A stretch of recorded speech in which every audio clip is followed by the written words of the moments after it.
Teu nome é mais alto. Diga!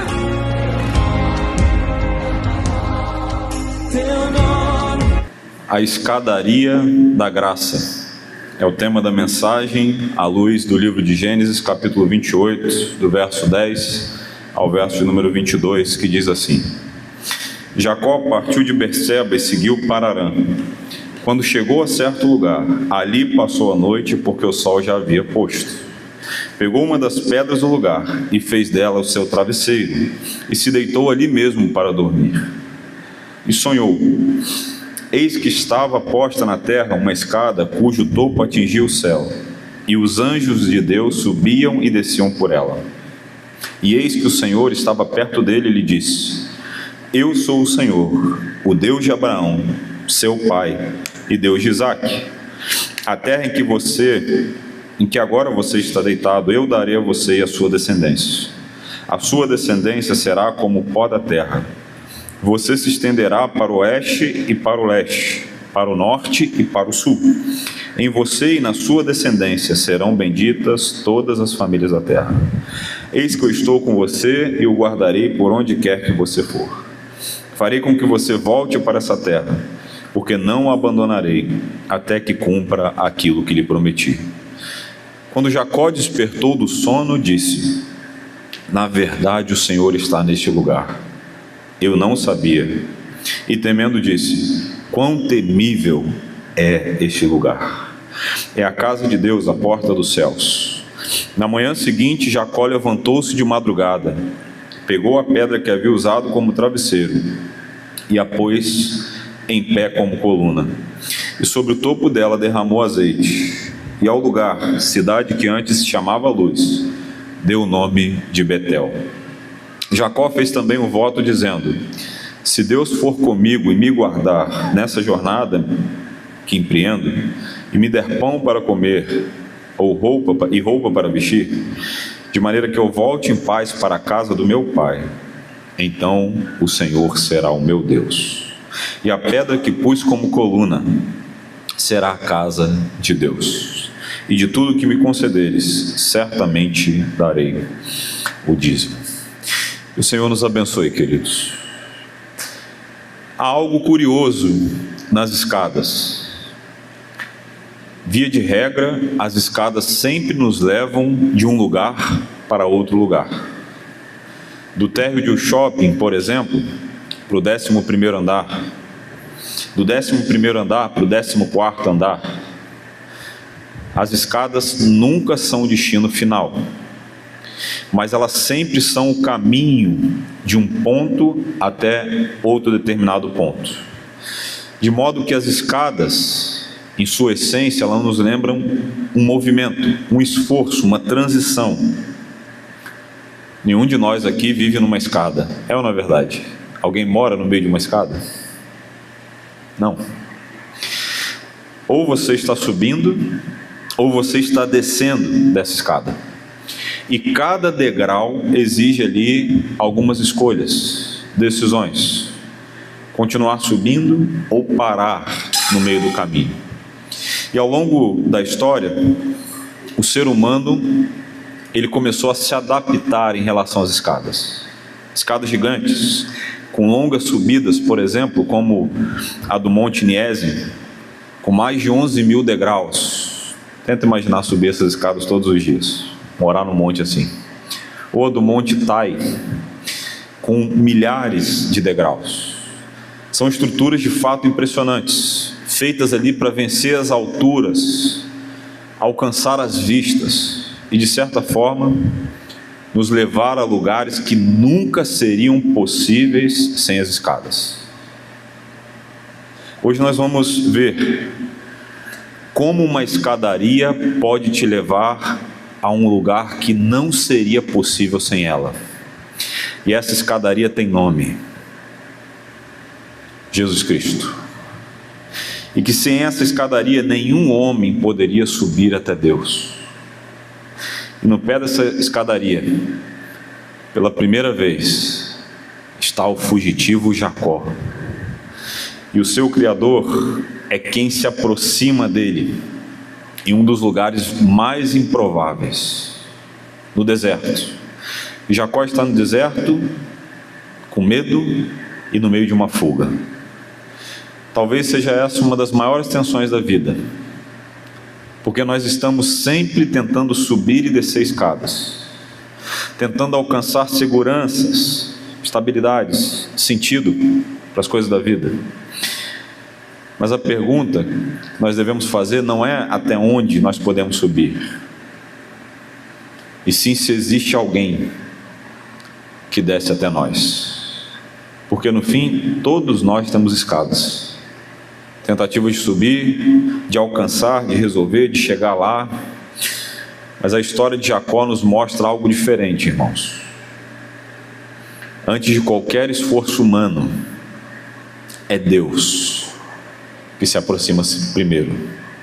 É Ele quem vem em nossa direção e que se põe pronto a descer a escadaria.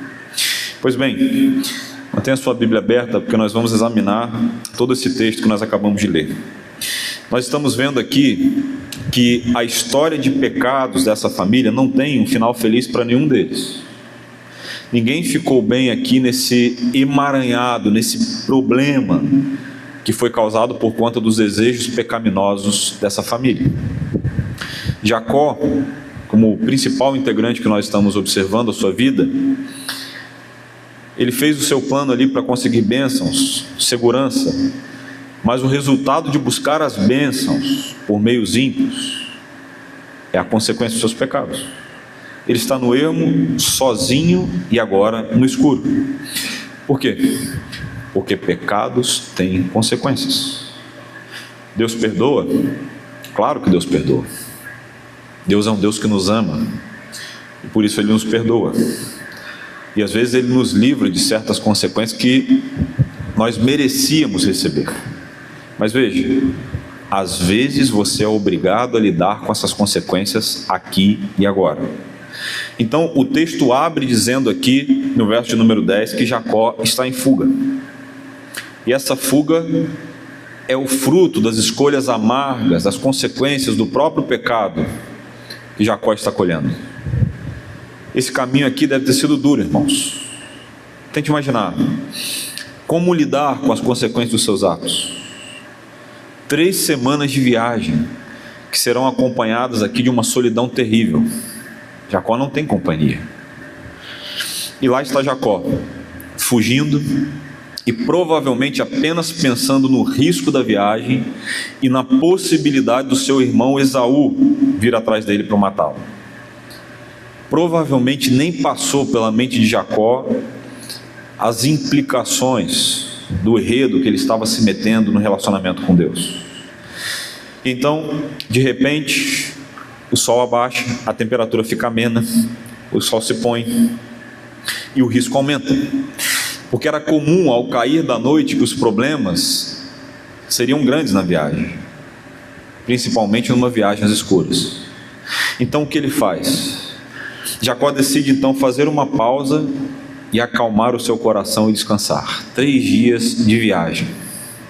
E aquela tenda da sua casa, que era confortável, a casa de Isaac, agora dá espaço ao relento. O texto é tão cuidadoso e rico em detalhes que nós somos informados que Jacó aqui esqueceu a sua roupa de cama. Vejam, ele está sem seu travesseiro e ele usa uma pedra para reclinar a sua cabeça. Jacó, morador da casa de Isaac, cheio de riquezas, com privilégios, agora tem que usar uma pedra como travesseiro. E é aqui que começa a fuga de Jacó, onde ele vai se encontrar com seu Criador. Jacó estava longe de casa, longe da família, longe dos seus amigos, longe da sua mãe, que por tanto tempo o havia abençoado.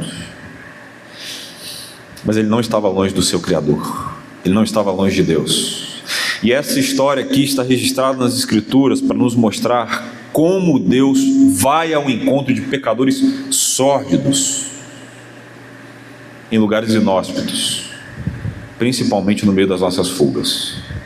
Deus foi alcançar Jacó enquanto ele estava dormindo. Uma história improvável. E é aqui que essa história se mistura com a nossa, irmãos. Jacó está vivendo um dos momentos mais difíceis da sua vida.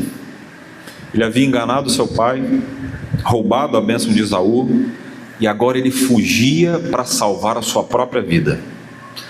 Pela primeira vez ele está sozinho, longe da família, e carregando aqui o peso das suas escolhas. E vejam como é curioso notar, é justamente nesse cenário de terra arrasada, onde não há mais lugar a se recorrer, é justamente nesse cenário que Deus o encontra. Alguém disse assim: Deus frequentemente realiza a sua obra mais profunda quando nós chegamos ao fim dos nossos próprios recursos. O mesmo Jacó, que saiu de casa como um enganador, um mentiroso, um trapaceiro, começará a sua viagem de retorno para casa como homem transformado pela graça de Deus, a poderosa graça transformadora que não deixa nenhum só pecador de pé. Eu quero convidar você mais uma vez a manter a sua Bíblia aberta, porque nós vamos mergulhar nessa história da graça de Deus, que certamente pode nos ensinar algumas lições. Vejamos aqui então que lições são essas.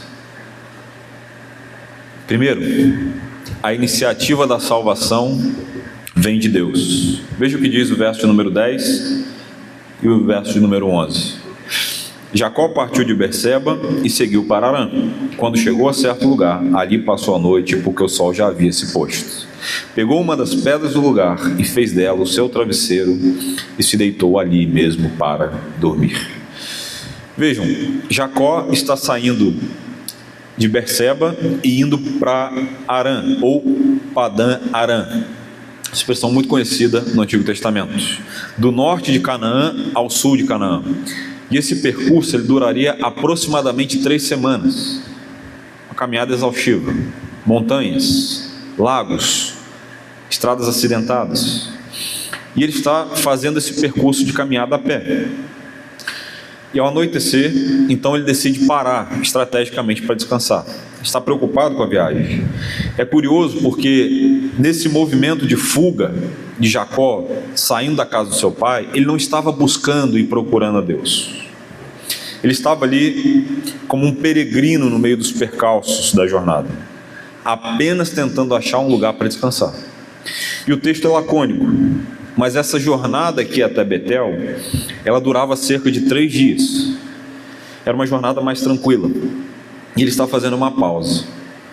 Então, 3 dias caminhando, olhando para trás para ver se Esaú não estava ali no, como dizem os campistas, né, no cangote dele, né? Não estava ali no pescoço, né? E ele está olhando para trás, exausto, cansado. E o que ele faz? Ele para dormir. As únicas coisas que Jacó tinha nesse momento aqui era a bênção do seu pai e um futuro incerto diante dele. Então as perguntas surgiam: será que ele teria comida para seguir a sua viagem?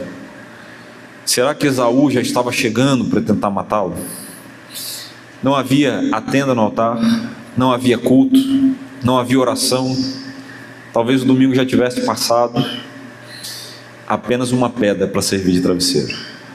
Tudo indica, irmãos, que Jacó estava aqui em um dos momentos mais baixos, em um dos piores momentos da sua vida. E então o que acontece? O próprio Deus agora toma iniciativa. E o verso de número 12 é a chave teológica aqui para nós entendermos essa segunda parte. E sonhou, e eis que estava posta na terra uma escada cujo topo atingia o céu, e os anjos de Deus subiam e desciam por ela. Jacó está aqui dormindo no chão e ele usa uma pedra como travesseiro. Era uma prática muito comum naquela época, principalmente porque o intuito ali não era apenas dormir, mas erguer a cabeça como uma espécie de proteção aos animais, insetos e tudo mais. Então, enquanto ele dormia, enquanto ele pegava ali com a sua cabeça reclinada sobre uma pedra, ele teve um sonho. Ele teve um sonho. Eu quero apenas abrir um parênteses aqui antes de nós seguirmos, porque veja, em toda a história da Escritura, Deus falou com homens através de sonhos. Mas nós estamos falando aqui de 6.026 anos de história. Sabem quantos sonhos?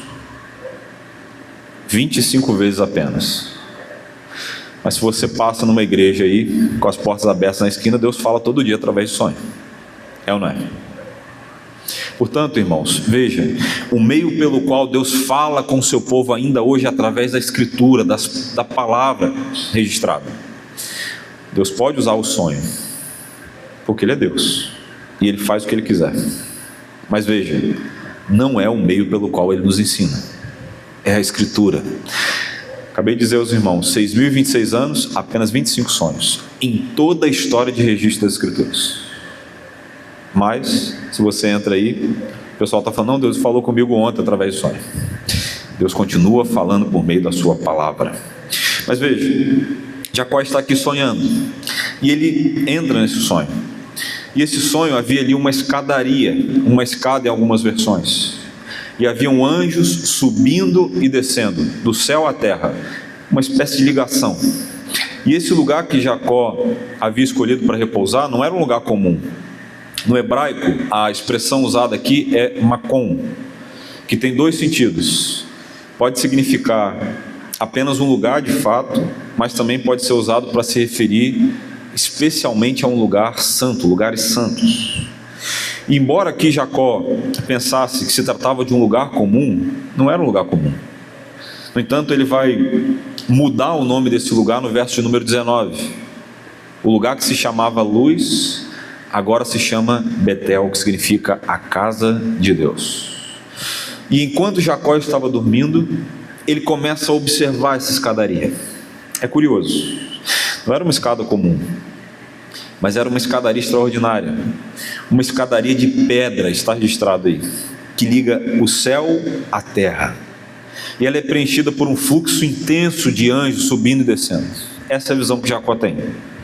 Ele não fala a quantidade de anjos, ele não fala a quantidade de degraus, mas ele está falando que a escada liga o céu à terra e há um fluxo intenso de anjos ali. Agora veja, qual é o pano de fundo dessa história, irmãos? O pano de fundo dessa história é impressionante. É a história da Torre de Babel. A Torre de Babel era o que os historiadores vão chamar de zigurate. E o que é um zigurate? Era uma enorme estrutura religiosa em forma de torre escalonada, construída ali pelos povos da antiga Macedônia. Havia registros históricos, documentos inclusive, vasta documentação nesse sentido, de alguns povos suméricos, acádios, babilônicos e inclusive assírios, usando dessa ferramenta.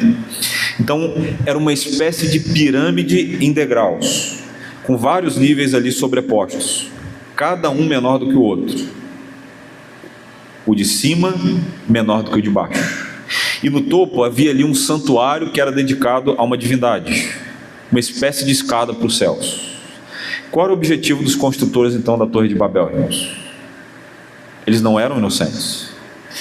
Está registrado, e nós somos informados em Gênesis, capítulo de número 11, que eles estavam ali tentando encontrar segurança para a vida deles. Por exemplo, uma expressão muito usada ali em Gênesis 11 diz assim: para que não sejamos espalhados. E ao mesmo tempo, eles estão também em busca do ego da importância. Uma outra expressão usada foi o seguinte: e tornemos célebre o nosso nome. Nenhum dos objetivos daqueles homens foi alcançado, irmãos. Eles foram dispersos pelo juízo de Deus. Por causa deles, ainda hoje você tem que procurar aí os cursinhos de inglês para fazer, os famosos cursinhos de inglês. Agora veja, o encontro de Jacó com Deus foi inesperado e casual, e também merecido. Em contraste com o encontro de Deus com os construtores da Torre de Babel, Jacó nunca fez nada na vida para merecer a generosidade de Deus. Muito pelo contrário. Ele era um mentiroso e trapaceiro, e ele procurava ali apenas um lugar para descansar da sua jornada. Mas o que ele encontrou? Tem aquele velho ditado, né? Quem procura acha. Nesse caso aqui, Jacó não estava procurando, mas achou. Ele encontrou algo muito maior, irmãos. Maior apenas do que um descanso terreno e passageiro. Veja que Deus diz a Jacó nos versos seguintes. Está registrado aqui as falas de Deus do verso 13 e 14. E eis que o Senhor estava perto dele e lhe disse: eu sou o Senhor, o Deus de Abraão, seu pai, e Deus de Isaque. A terra em que você agora está deitado, eu darei a você a sua descendência. A sua descendência será como o pó da terra. Você se estenderá para o oeste e para o leste, para o norte e para o sul. Em você e na sua descendência serão benditas todas as famílias da terra. Ironicamente, isso aqui aconteceu no momento em que Jacó achou que tudo estava perdido. E quando toda aquela maquinação que havia sido feita por ele e por sua família tinha dado errado. O que Jacó vê é uma conexão aqui com o domínio de Deus e o mundo dos homens. E a mensagem é clara. Ouça: o acesso entre o céu e a terra não é construído pelos homens, mas antes ele é estabelecido pelo próprio Deus. O doutor Ian Duguid, ele diz assim: na verdade é um equívoco chamar a escada para o céu de escada de Jacó, porque Jacó não teve parte na construção e nem sequer atravessou. Pelo contrário, era a escadaria de Deus, por meio da qual ele reafirmava a constância de seu carinho para com seu filho escolhido, embora rebelde. Isso é o oposto de Babel, irmãos. Em Babel, os homens tentaram alcançar os céus por esforços próprios. Aqui, Deus desce para alcançar o homem que nada merece. Toda a Escritura aponta para nós sobre esse tema. O Evangelho não consiste em homens subindo ao céu, mas consiste em Deus descendo através de Cristo para nos salvar. John Phillips diz assim: a escada era um símbolo do mediador que uniria o céu e a terra. Agora vejam, qual é o melhor comentário para esse texto aqui? O melhor comentário está registrado no Evangelho de Jesus segundo João, capítulo 1, verso 51. Quando o próprio Jesus interpreta o texto, ele diz assim: e acrescentou: em verdade lhes digo, que vocês verão o céu aberto e os anjos de Deus subindo e descendo sobre o Filho do Homem. O próprio Jesus aplicou aqui essa imagem a si mesmo, declarando que os homens, ou melhor, os anjos, sobem e descem sobre o Filho do Homem. A escadaria de Deus apontava para Cristo, o único mediador entre Deus e os homens. Ele é a escadaria de acesso a Deus, não há nenhum outro meio. E a escadaria da graça seria pavimentada não por pedras, as belíssimas pedras da Macedônia, mas pelo sangue do Cordeiro na cruz do Calvário. E aqui uma aplicação para nós. Ouça: Deus vai ao encontro dos seus filhos quando eles ainda são fugitivos e estão quebrados por suas escolhas erradas. Observe, quem recebe essa visão não é Abraão, o pai da fé, o homem que ouviu a voz de Deus, deixou-lhe a sua terra, a sua parentela e foi em direção à cidade, à terra que Deus havia mostrado. Não foi José, o homem íntegro que passou anos no Egito e subiu até o mais alto cargo sem se corromper, mas foi Jacó, mentiroso e enganador. E o contraste aqui é impressionante, irmãos. Antes ele estava cercado pela família, agora ele está sozinho. Antes ele confiava ali na sua sagacidade, na sua esperteza, mas agora ele não tem controle sobre nada. Mas foi nesse lugar, quebrado pelas consequências de suas escolhas, que Deus falou com ele. E essa experiência de Jacó não é uma experiência isolada. Tal como Jacó, todos nós ainda hoje, em algum momento da vida, já procuramos segurança e sentido nos lugares errados. Há muitas pessoas que procuram no dinheiro essa segurança. Acreditam que a conta bancária, quanto maior ela for, mais ela eliminará a sua ansiedade e garantirá o seu futuro. Há outros que procuram na sua carreira ou no sucesso profissional. Acreditam ali que o seu valor está no seu cargo, nos números ali, quantidade de dígitos que você recebe no final do mês. Há outras pessoas que acham que essa segurança está nos relacionamentos.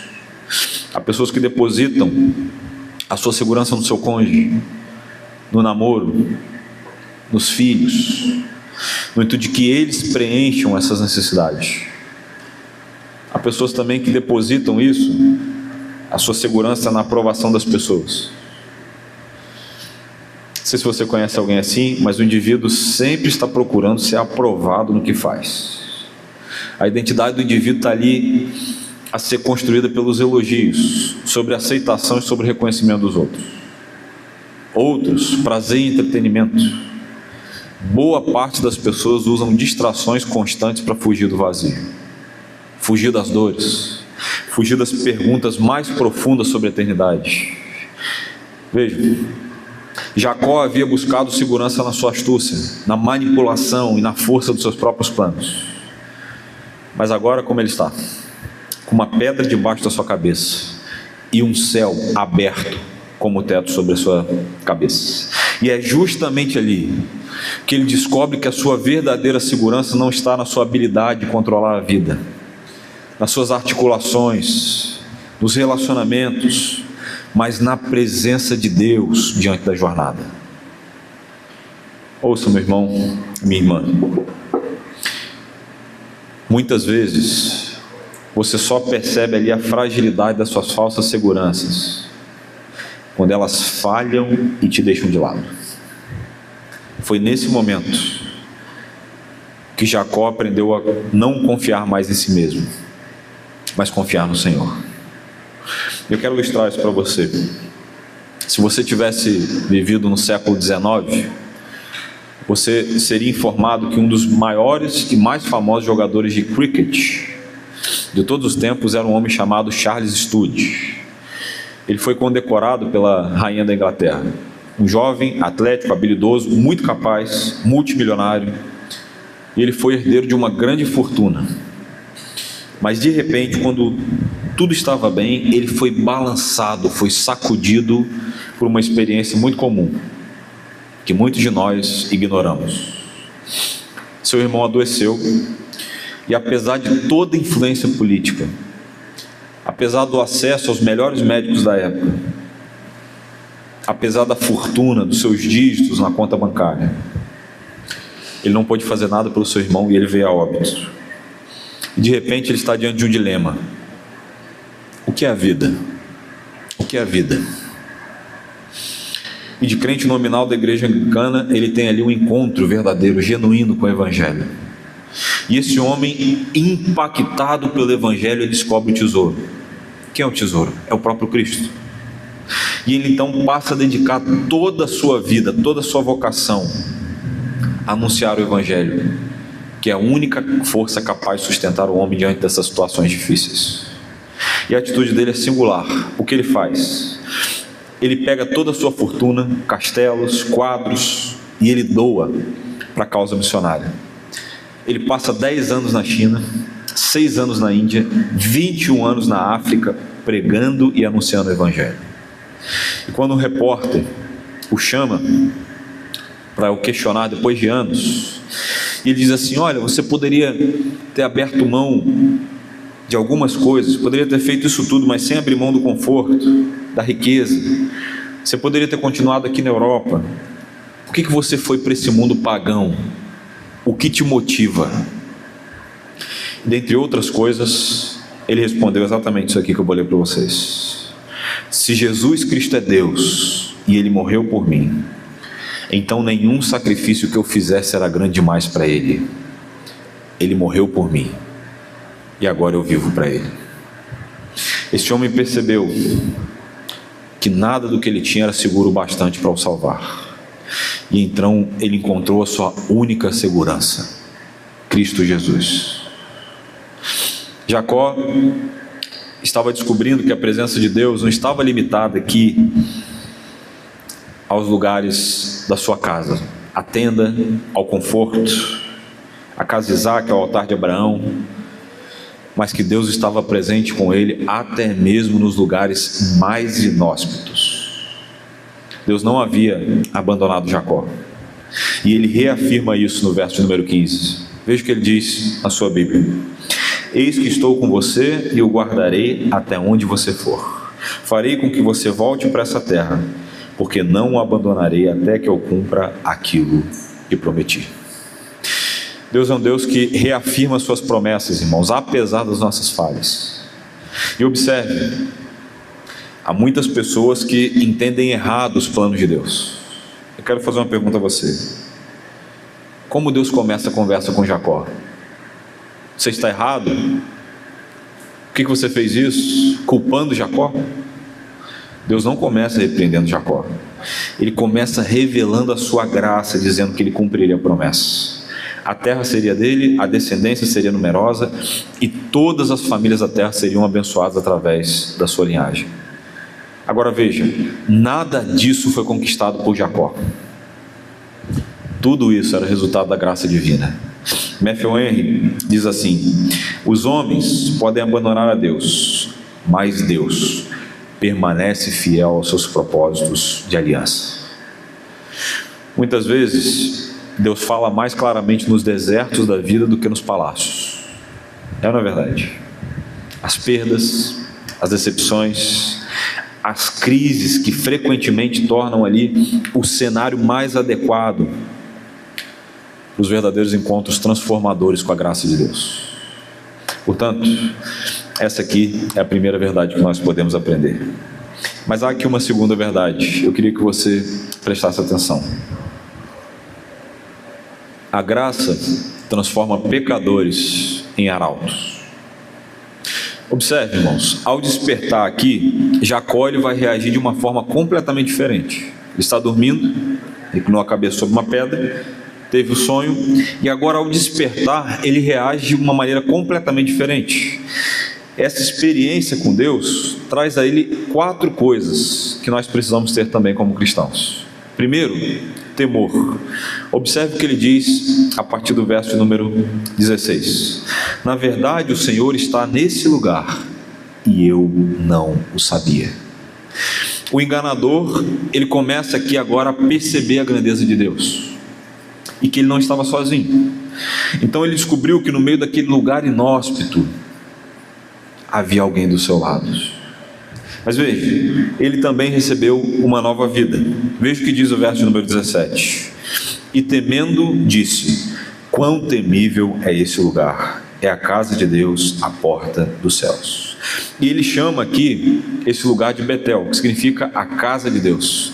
Aquele lugar ali deserto, inóspito, se tornou um santuário. Mas ele também recebeu, veja, um memorial.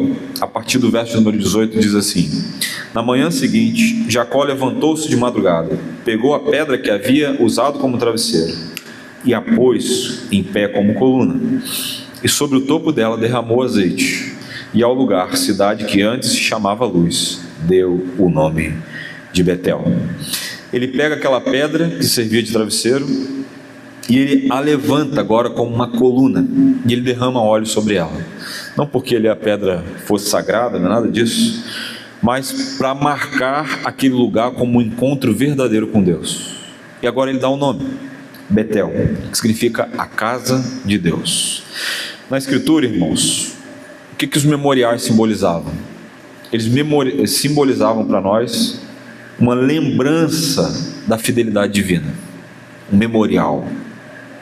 A ceia para nós é um memorial da graça, onde nós somos lembrados de fato daquilo que Deus fez em nosso favor. E a pedra da sua aflição agora se torna o memorial da graça. Toda vez que Jacó passasse ali, ele se lembraria do que Deus fez por ele. Mas ele também faz uma outra coisa, essa é a quarta e última. Ele faz um voto, e esse voto ele promete a Deus. Ele reconhece o Senhor como seu Deus, ele adora o Senhor e ele entrega o dízimo. Agora veja, Jacó não era um vaso pronto. Ele ainda está no processo de modelagem, sendo moldado por Deus.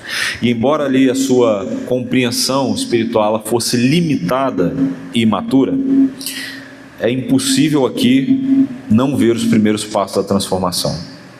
O homem que antes ali buscava obter as suas bênçãos por meio da fraude, agora ele começa a reconhecer que tudo vem das mãos de Deus.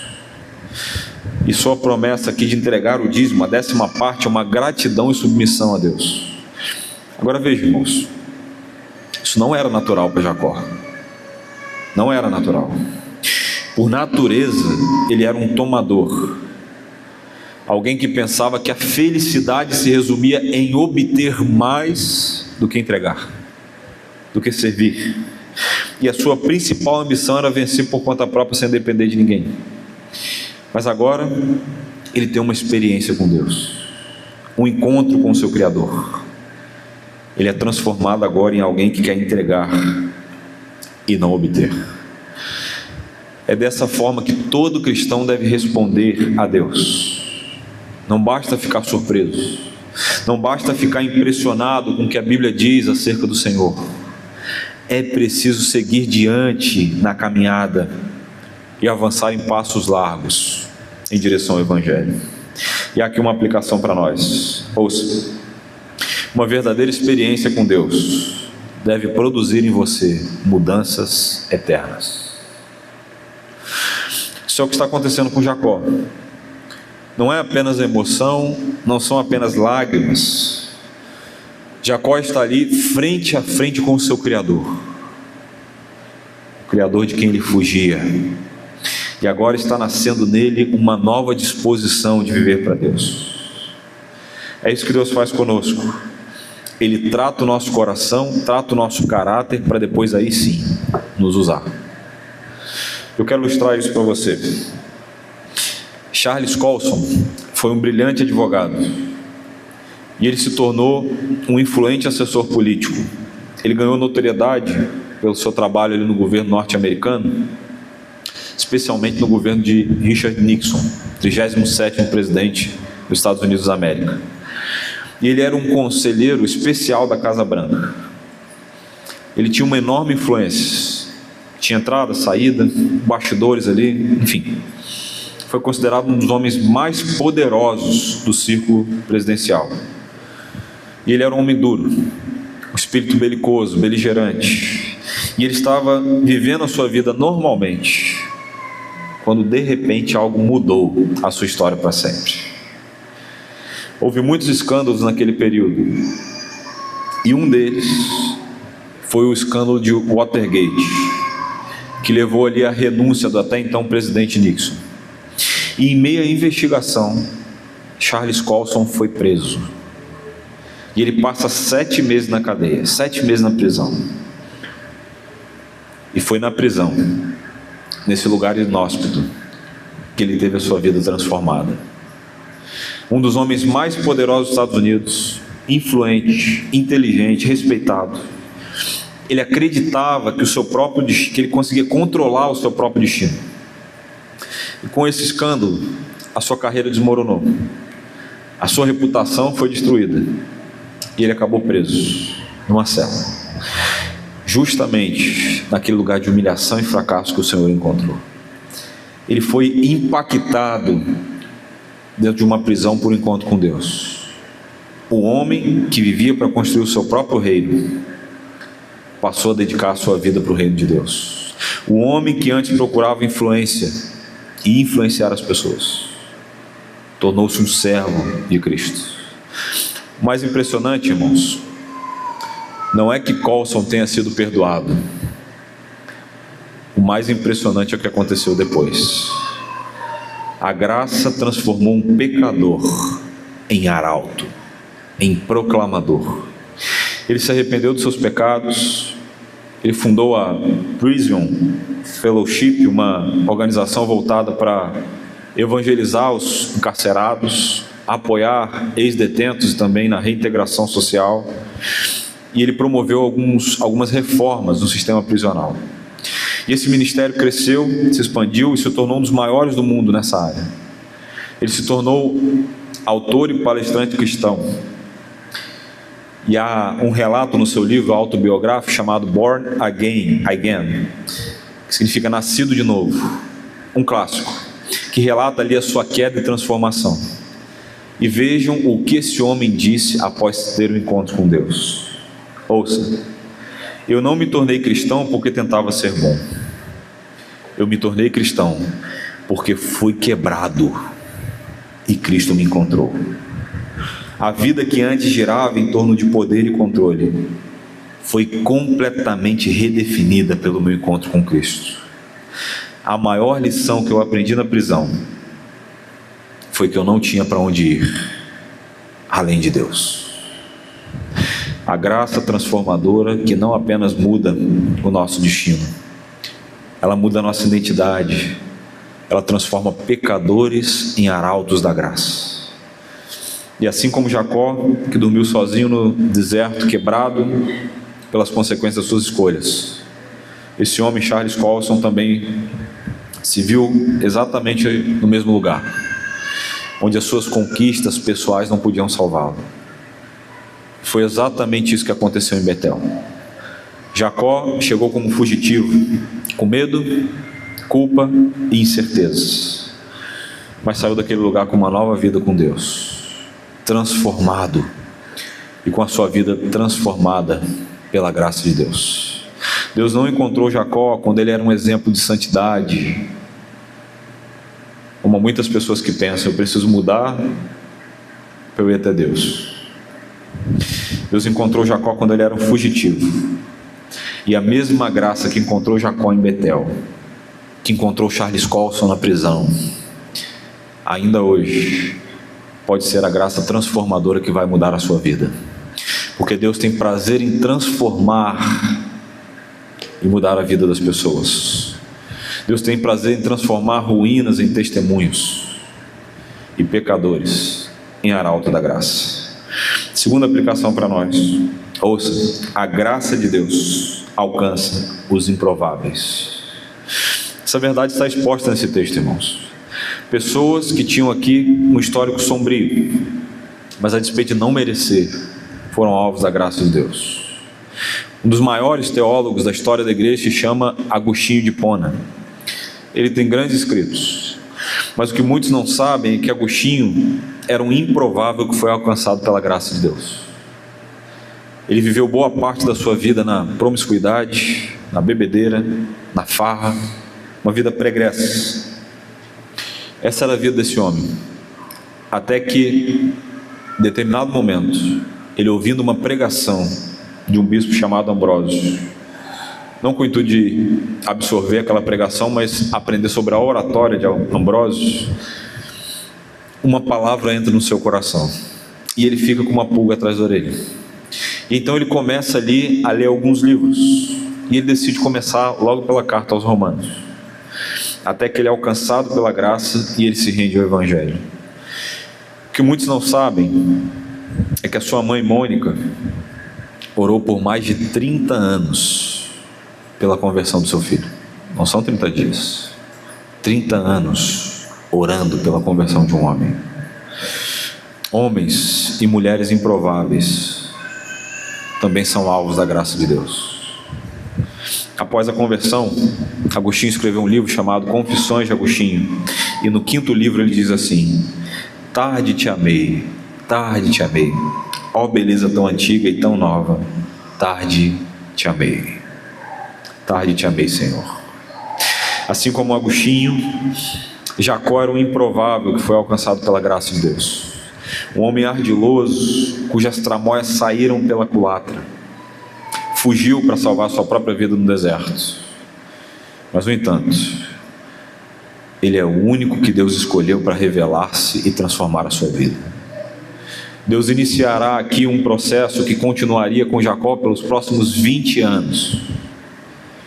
Ele não teria uma vida fácil, ele ainda tem muito a crescer com o Senhor, porque apesar de Deus ter perdoado os pecados do enganador Jacó e prometer acompanhá-lo na sua jornada, Jacó sofreria as consequências dos seus pecados.